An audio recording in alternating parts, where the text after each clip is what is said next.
Well, all eyes have been on the royals this week as the Princess of Wales made her first official public appearance since her cancer diagnosis, attending the Trooping the Colour parade in London.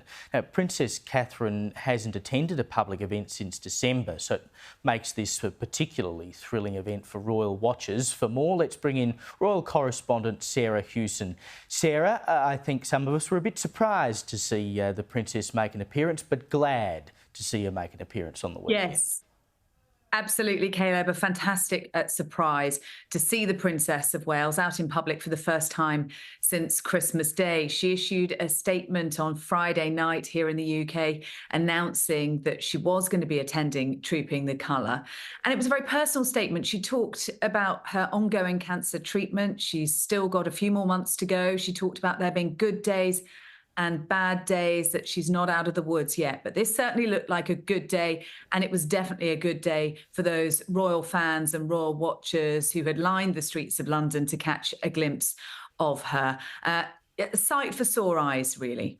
There was doubt initially over whether she would make an appearance because she'd missed rehearsals during the week. Was that just part of the plan?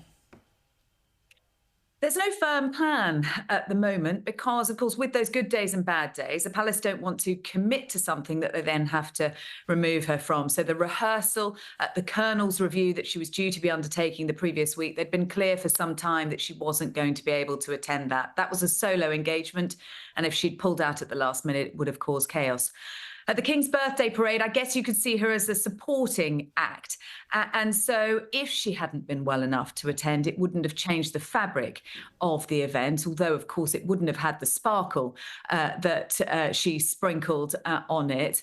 Kensington Palace had been vague for a few days, a couple of weeks, about whether she'd be coming, giving us a hint. But I think the surprise was that she took a full part in it. We might have imagined she'd just appear on the Buckingham Palace balcony alongside the family, but there we see her taking part in the carriage procession alongside her children, watching the full parade at Horse Guards Parade for over an hour, and then appearing with the rest of the family on the balcony.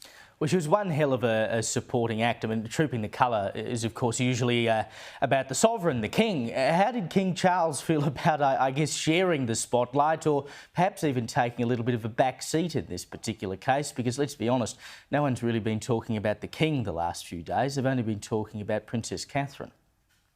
Yeah, Caleb, and there's a lot of talk, isn't there, about whether there's rivalry between the royals and who gets the most of the spotlight. But nothing happens by accident. There was that very striking image of the King and the Princess of Wales standing side by side, shoulder to shoulder on the Buckingham Palace balcony. Now, last year, the King was standing next to his son, William. This time, it was Kate standing alongside him, and that was very deliberate. This pair have formed a very close bond. It was already there, but enhanced by this shared experience that they are going through, this shared cancer diagnosis.